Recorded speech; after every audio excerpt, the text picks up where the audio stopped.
Good evening and welcome. Property and real estate seems to be fast becoming an unattainable commodity in Fiji. With changes to be soon expected in the real estate sector, we have the chairman of the Real Estate Agents Licensing Board, otherwise known as RealB, Dr. Abdul Hassan, joining us this evening. Good evening and welcome to For the Record, Doctor. We've had representatives of the RealB before on the show, but for those of our viewers who are not aware of what the RealB is and what it does, what its role is, in a nutshell, could you please explain to the people of Fiji what RealB is? Okay, let me give an overview of what RealB is. In fact, in the past, maybe last 15 years back, the real estate activities in Fiji has been limited, but over the recent years there has been this activity has intensified, and as a result the government thought of putting up an act that will regulate the activities of the real estate. And in view of that, the Act came into existence in 2006, where all the agents have been afforded the license, and those with the license, they could operate as a real estate agents. And subsequently, there has been a lot of improvement has been made, and we are still in the process of improving some of the areas where we feel that there's a need to improve. So earlier on, FBC News had reported that the RealB will soon be carrying out consultations to amend the existing Real Estate Agent Act of 2006. From 2006 up until 2018, because we've just started the new year, what are some of the issues that you think had been brought up that you needed to address? Okay, from 2006, when the Act was implemented, we have seen a number of weaknesses in areas such as if for instance, an agent has been suspended. So who will going to look after the trust money that the agent may be holding for the owners? So this is an area where we have to see what can be done to secure the fund that has been taken up by the agents.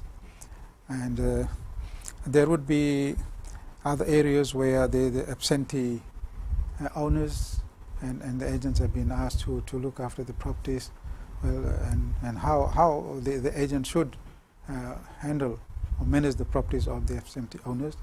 So there are a lot of other issues that have been identified in the Act that need to be improved or included in the Act to make it easy for the board to operate under the. Once again, just so that we're on the same page, there's a difference between a real estate agent and a real estate salesperson. For those who are still, not clear between that, how is one, an ordinary Fijian, to be able to distinguish between the two? Okay, the agents are the people who actually owns the business. Mm-hmm. The agents have been given the license to operate as an agent to sell properties, whereas the agent will employ the salesperson to work under them. Right. Yes. So for those agents who go out, they sometimes do encounter this where they are not behaving in an ethical manner. Mm-hmm. This, of course, have come up, and we will address that later on in the show with the compliance officer. But coming down to the basics of having someone who wants to be a salesperson or an agent, they need to, of course, be registered first. The process, is it right now, as we speak, is it complicated or is it easy enough for anyone? Okay, it's not too complicated. Actually, what is needed in case of the agent, they have to be or have been a salesperson for 3 years in the last 5 years. Then they will qualify to become an agent. Mm-hmm. As for the salesperson, there is no condition as such. Mm-hmm. The agent, if they agree to employ a salesperson, they could always apply and get the license for them. So let's talk about one of the issues that RealB has encountered over the past few years, that's bogus agents. Yes. Is this still a problem? Yes, it still is a problem, but to the extent we have managed to control that through the cooperation of other institutions like FICAC and police departments. And tell us what do these bogus agents do? Okay, there are a number of ways this bogus agent could operate. One is where the license has been expired, Mhm. and on the expiry of the license, they still have contact with the clients, and they would still continue with their business. But in fact, they are the bogus. They are not a recognized or registered agents. Okay. Sorry, the other ones would be those who are coming from overseas Mhm. on a tourist visa, and they come here and look for the properties, and then they make a deal and they go away. So We'll certainly like to investigate more into Mhm. bogus agents, but we'll be right back after a break.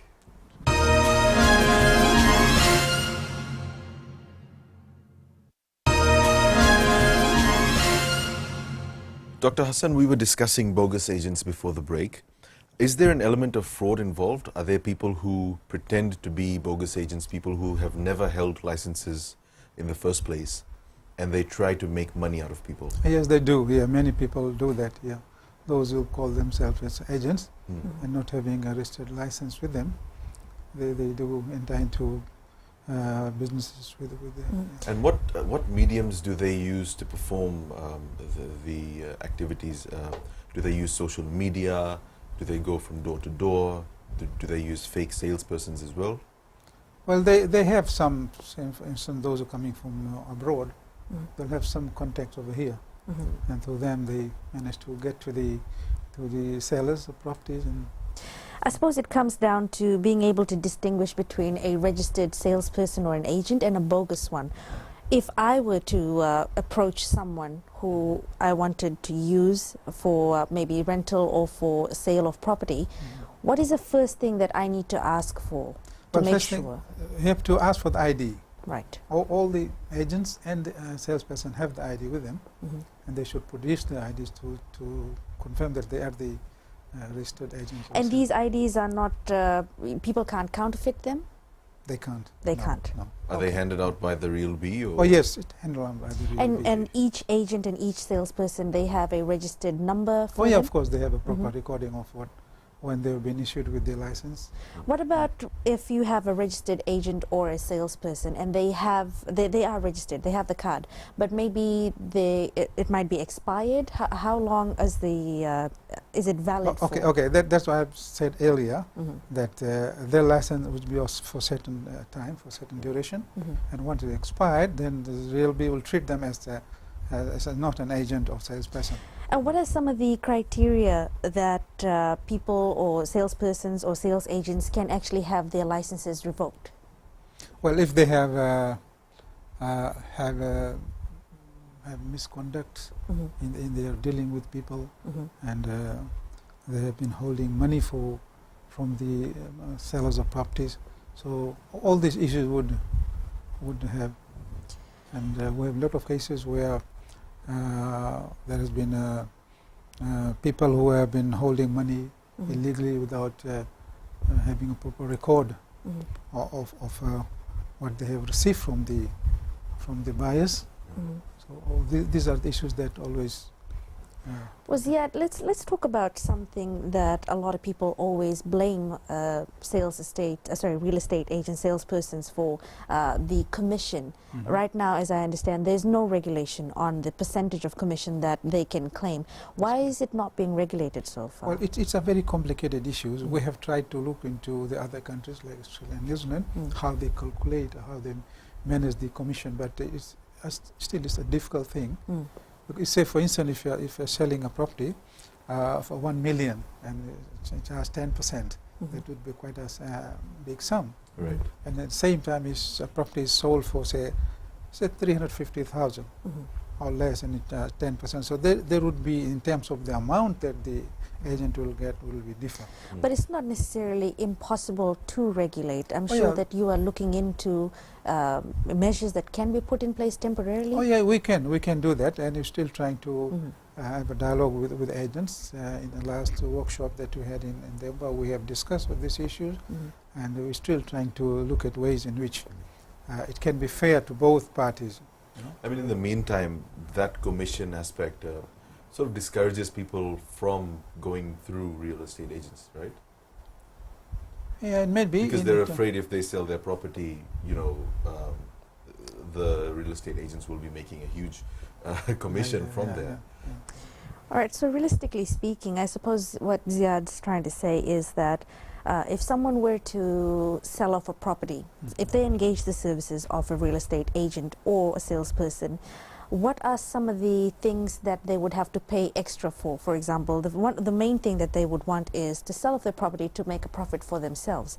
But then there would be a commission that would be, well, I don't know, given to the salesperson. But on top of that commission, of course, there would be the service charge. Yes, there will be service charge, yes. Is that just for the salesperson, or is there an additional charge for the agent that they work for as well? See, it depends. Sometimes the agent directly they deal with the owners, property owners. Other cases, the salesperson would approach the owners to sell property, and that commission that they get will be shared between the salesperson and the agent. I see. The reason why, I mean, we're trying to simplify this is because the real estate agents, they often appeal to high-income earners, but for middle to low-income earners, it's always the cheaper solution to not go through real estate agents to, deal with people directly. So how would you encourage middle to lower income earners to actually use real estate agents in carrying out transactions? Well, normally it's not necessary for them. If they can manage their own, selling the properties without engaging any agents, there is no need for that. But wouldn't that sort of cut into your business? I mean, no offense. If you were to just look at the niche market for those who are upmarket, high income earners, expats, foreign investors, then you're sort of missing out on the bulk of what could be a source of revenue for real estate agents is the middle to low income earners. I can understand most likely low income earners will not engage in that. But now you see middle income earners happen to have a lot more disposable income with them. And they aspire to have all these services that they can also that they can use. How would you go about trying to engage them to be part of this market, just so that it could be regulated on a more standardized way? You mean to engage the agents? Yes, for middle income earners, would you encourage them to go through real estate agents? Because there's the other side of things where those who miss out on real estate agents, they have issues between landlord and tenants because maybe they don't have a tenancy agreement. Of course, the FCCC is coming up with a landlord and tenancy bill that they're drafting. We'll get to that in a while. They might want to go through an agent because I think the agent drafts up a bill, it's not a bill rather, a tenancy agreement on their behalf.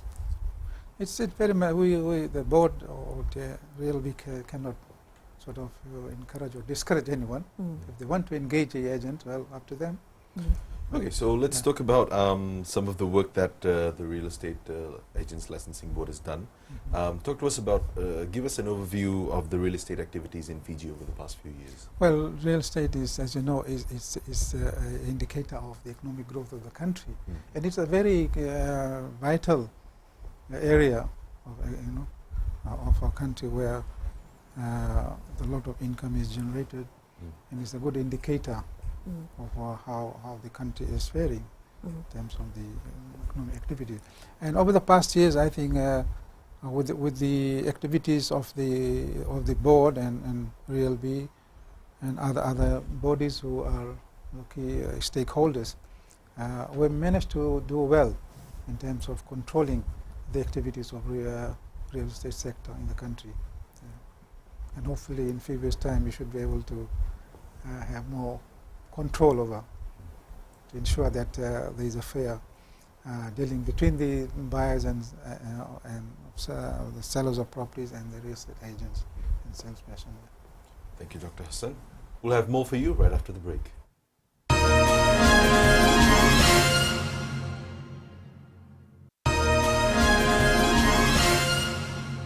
Dr. Hassan, one of the biggest issues that ordinary Fijians have with real estate in general is the increase in price.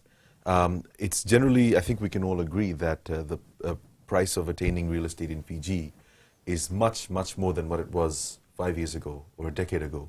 Why is that? Well, there are a number of factors that contribute to the high price of properties. If we look back, one of the main issues now is that many people are moving into urban centers.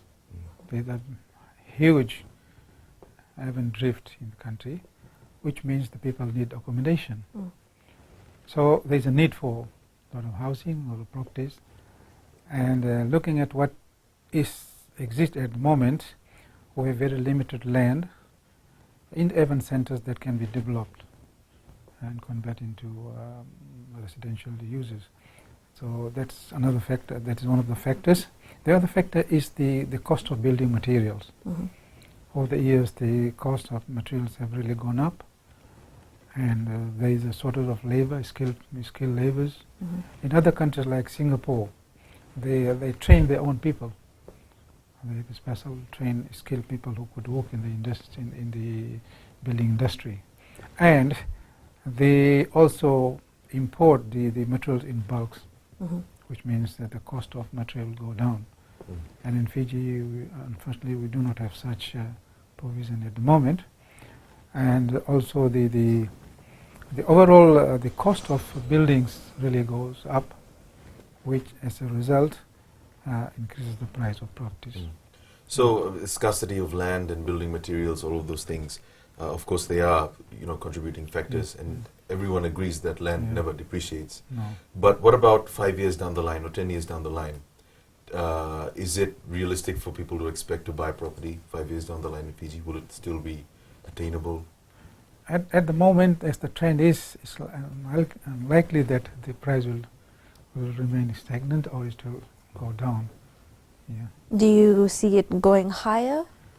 Well, it will go unless some special measures are taken to explore and then develop more land Mm-hmm. for housing, and some sort of other mechanism is put in place, as I've said, for the bulk buying of properties. And So- in your experience in the real estate market, the rate at which it is increasing, is it a sustainable rate? Is it safe? at the moment, it's safe.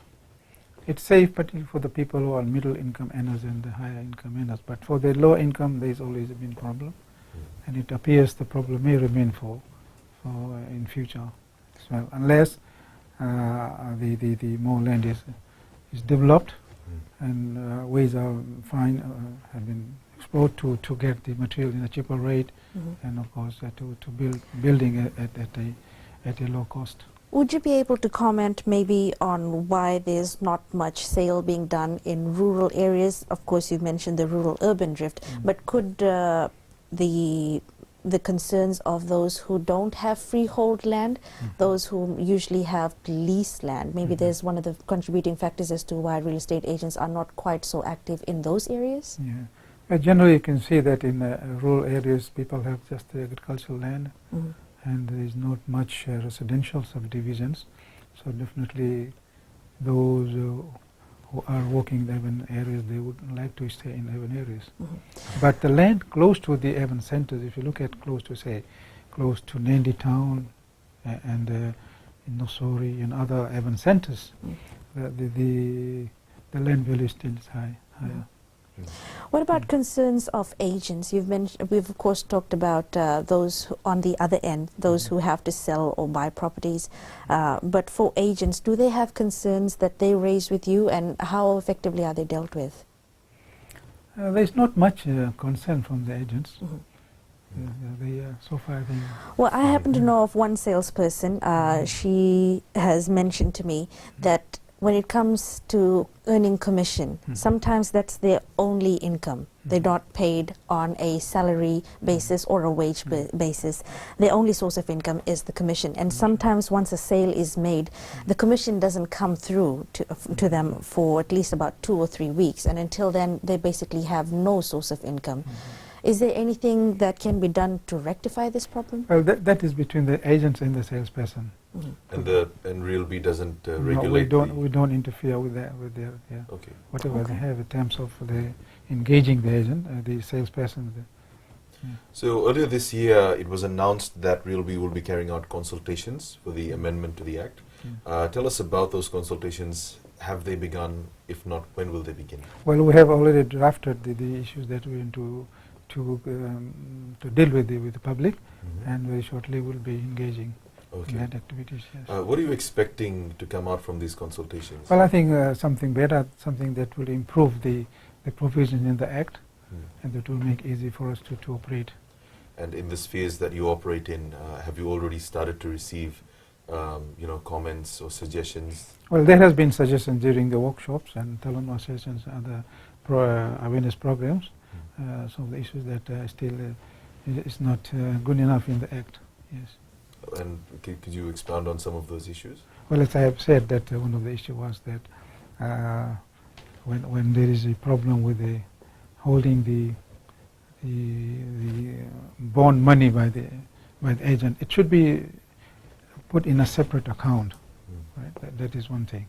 And in case of there is a dispute between the seller of the property and the agent, how that can be resolved.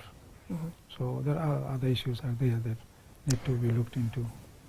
Looking at maybe foreign investment, we've seen a surge of that happen in the past few years.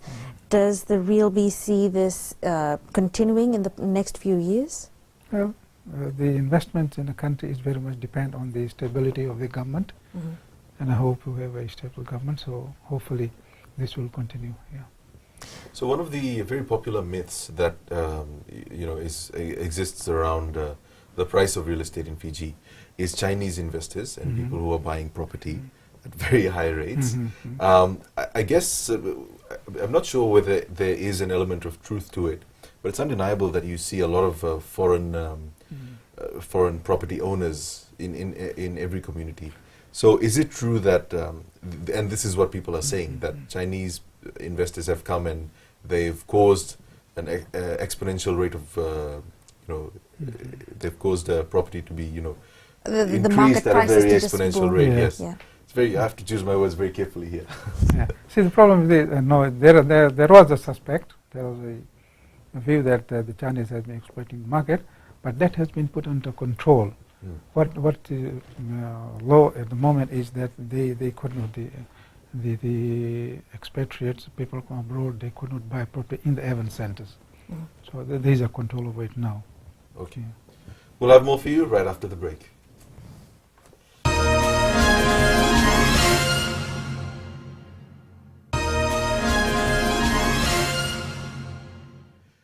Dr. Hassan, let's talk about the rent freeze that's been in place for a long time. I know for a fact that a lot of landlords are starting to voice out their frustration at the continued rent freeze. However, tenants are also saying that the effects of the rent freeze have not been fully passed down onto them. So from the perspective of RealB, talk to us about the rent freeze. What are your thoughts? Well, normally the board doesn't have any control over the rent in terms of freezing or increasing the rent. However, there are merits and demerits of having a rent freeze. One, as I can see as a land valuer, that if we do freeze the rent, it's likely that the people will not put up new buildings, knowing that the return they will get will be not much, or the expected return that they think of after developing the properties. On the other hand, if there is no control over the rent, then it is likely that people will suffer, particularly the low-income earners. So Once the landlord and tenancy bill is passed, or once it's completed its draft stage, do you see a surge in the rent, in the rental prices, maybe also in property sales prices? Because once the rental freeze, of course, is lifted, that would open up a few doors. see, anyone buying a property, generally those who want to invest and buy a property as an investment property, they always look at the rental, what is the income that is generated. And based on that, they are prepared to pay the price for the property. So if there is a lift in the rentals, of course, I think more people will invest. Do you think that quite possibly some of the salespersons may not be very happy about this? It's been in place for almost a decade now, a little over a decade rather. It would also cause a bit of a dent in their commissions and their income as well? Well, it depends, yeah. I can't say much on it. Yeah. Have you spoken to the real estate agents regarding the rent freeze and whether or not they would like to have their submissions, or whether they gave in submissions to the Landlord and Tenancy Act, towards the Act? No, we have not discussed anything on this. Well, it would be prudent to get that done, I suppose, so that Yeah, everyone is covered, not just landlord and tenants, but of course agents as well. There's a lot of factors to consider. Would you like? FCCC is actually... They are the one who are handling this. Yes. Right. So, So the Have they FCCC is reached out? also... yes, I think so. Yeah. They're also asking landlords to register to be part of the decision making. Does RealB have a part to play in that? Not, Do not real really, estate not, agents? not the board, no. No. Okay. How about looking at something like the process of valuing properties or a land? How does RealB go about doing that? Well, actually, RealB does not value the land. Did, But for those I who can don't give you an know. overview of how the valuation. In because your background. being as a valuer, there are a lot of ways of valuing a property. Generally, we'll adopt 3 methods to value a property. For instance, if you ask me to value a property, definitely I'll look at it in I'll take 3 approaches. One is the cost. What would be the cost of putting up that building? And of course the value of the land. If you add those 2 components together, I will get a value of the property. That is one. The other one is the income approach, where I look at what is the income that is generated from that particular property. And of course there are formulas to capitalize the rentals and all that to arrive at the capital value of the property. And the third one is, which most important one, is the sales evidence that we collect. And any district, in any locality or neighborhood, there will be a number of sales in that area, which will indicate what is the market value of that type of property is. And based on that, we'll put a value on that. And after looking to all the 3 different approaches, then we'll try and reconcile the value and come with a final figure. So that is how the property is valued. Okay. Dr. Hassan, thank you so much for joining us on For the Record. When we come back, we'll speak to Mr. Vinal Singh, who is in compliance and monitoring at RealB.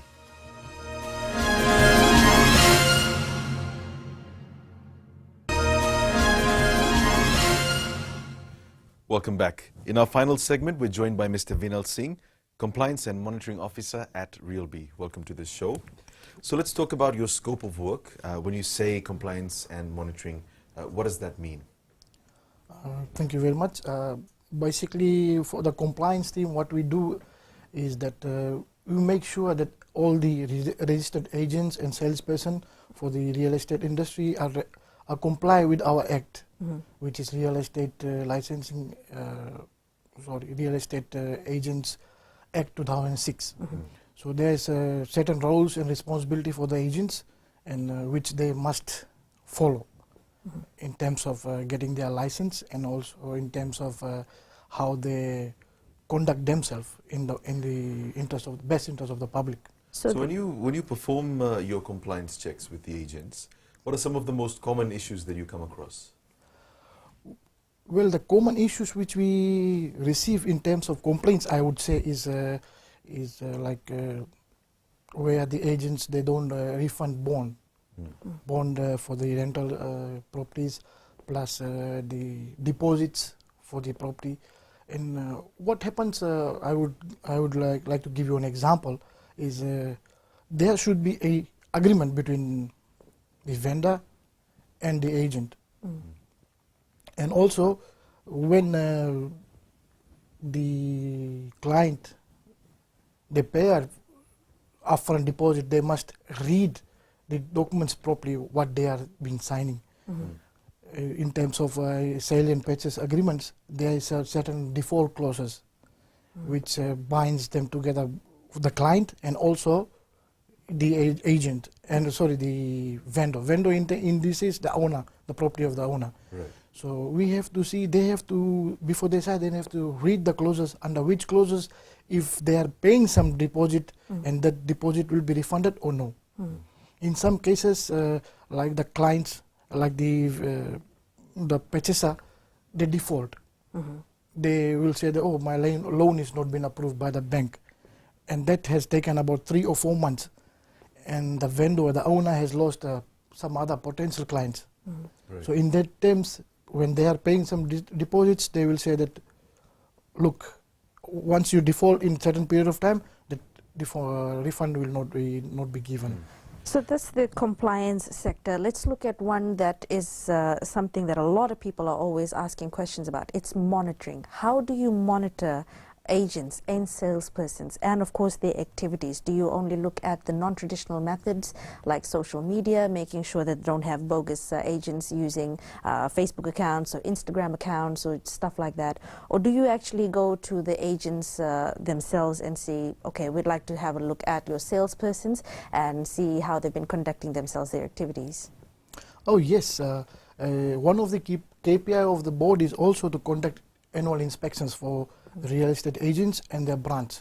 So every year, every quarter we do an inspection and we go to their respective business premises.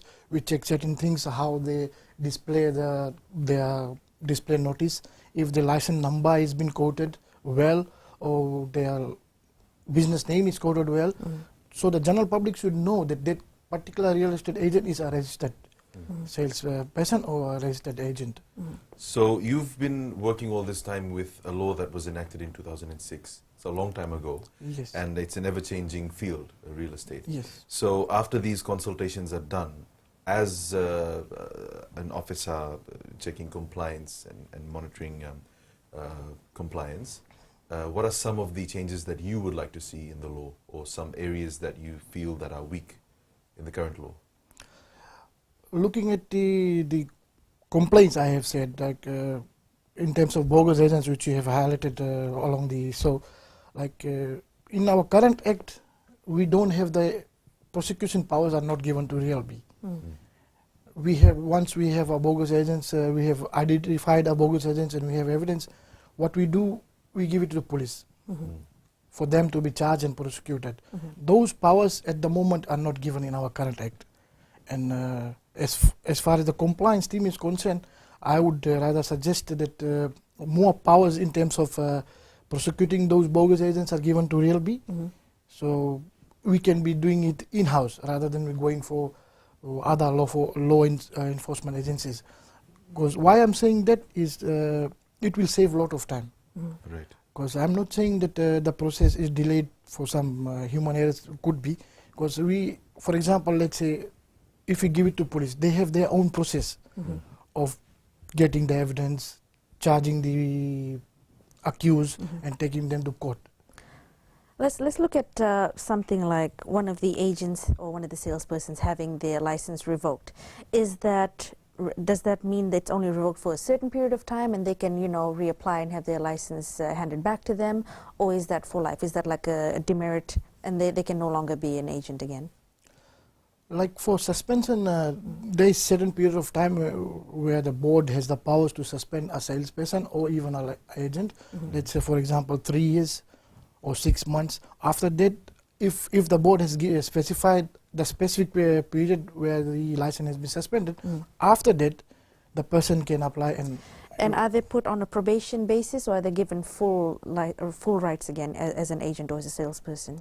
Well, they'll be given their license back, full license back. Full license back? Yes. And there's no monitoring that happens after that? But if they had been suspended, but if it's been cancelled by the board, so that means the board, if it's cancelled, the salesperson or the real estate agent has the next cause of action, which they can appeal to the minister. Within the 28 days, they can appeal to the minister for the decision what the board has rejected or cancelled or suspended the license, and the minister has the final say on that. And just as probably a last word to those who are operating under bogus names as an agent, maybe they're using, I don't know, a family member's name or just going around pretending to be an agent, what would you say to them? Well, look, I would rather say that please stop doing that, because we, as the RealB team, compliance team is growing, we are monitoring those people on daily basis on the social media, and with evidence we are referring cases to police, and just recently 11 cases of bogus agents are with CID, and of that 3 people have been charged and produced in court, and they are out on bail. So please, my advice will be that if you want to pursue your career in real estate, you want to become a real estate agent or a real estate salesperson, please join a registered real estate agent as a salesperson. Get your experience, required experience, and you can apply for a license for yourself. And a piece of advice to our general public, I would say, is that please deal with a registered agent and a registered salesperson. We have a database with us, we have a public register. If a person, you have any doubt that the particular person is not registered, or you can always call our office and let us tell you that that particular person is registered or no. Well, Mr. Singh, thank you so much for joining us, and we wish you, Mr. Hassan, and the board all the best for the consultation process. Thank you very much. That's all we have for you tonight. Join us again next week. Good evening.